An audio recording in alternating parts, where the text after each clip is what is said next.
Okay, so this is kind of a tricky one. I thought in order to help you figure out the solution, I would first start by solving the same problem, but without the ambiguous radius in there. So I'm going to set capital R equal to 1 because there's another radius that appears in the problem, and it's easier just to have one unknown radius in the discussion. So I'm going to call this radius 1 and solve the whole thing. So I have this Pac-Man shaped piece of paper, and I'm trying to make a cone out of it that has as big a volume as possible.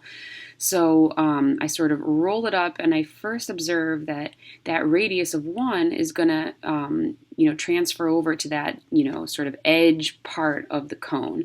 And since the volume of a cone requires me to label the radius of the circular base, I'm going to label that little r. And I don't want to sort of conflate that one with the, radius of the original circle that I cut up.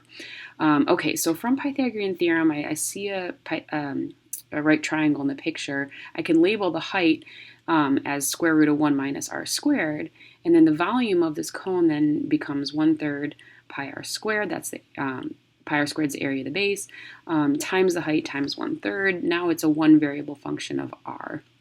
So I'm going to maximize the volume relative to this variable r, and that requires taking the derivative, and that's what I'm doing now, and finding any critical numbers. So I'm using product rule here, and as I apply chain rule to this second factor, I do see a negative fractional exponent here. So advice that I've given in the past is that you either want to convert your negative fractional or negative exponents at all into fractions and get common denominators, or for example in this case I can just factor out the 1 minus r squared to the negative 1/2.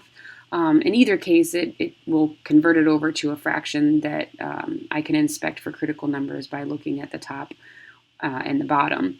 So I'm going to go ahead and put the square root of 1 minus r squared down on the bottom together with the 3 and simplify the expression in the brackets that'll make part of the numerator. The nice thing is the numerator then is already completely factored, and it's easy to spot the critical numbers of the function.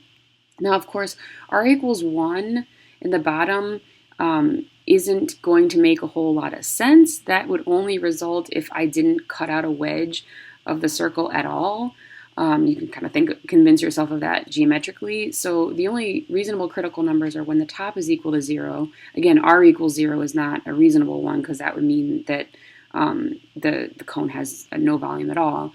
So the only critical number that I consider is root 2 over 3, and the maximum of the volume must actually occur at that one critical number.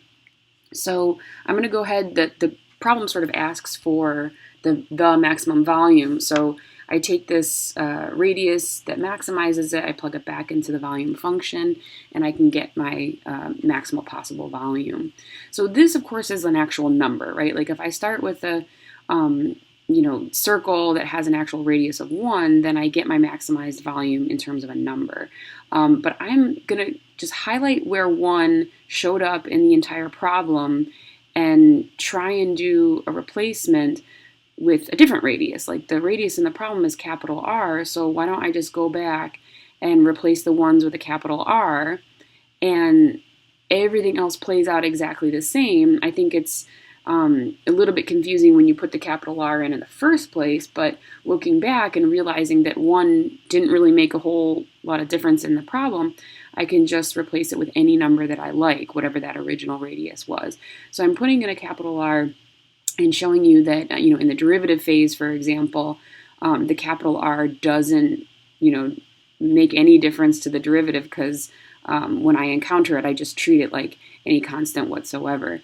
So by the time I'm at the critical number phase of, the problem with the R, capital R in it, it looks like this.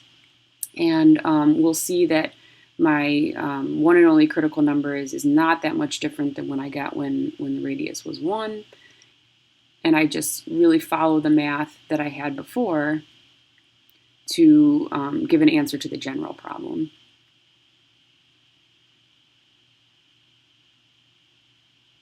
Okay, so the one and only critical number that I get in this general case, if you solve for little r, remember little r is the sort of the moving part of this problem. Instead of being root 3 over 2, it's root 2r over 3.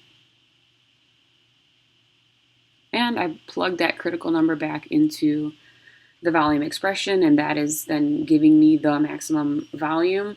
It looks a little bit strange, but if you think about it, it should depend on the original radius of the circular piece of paper.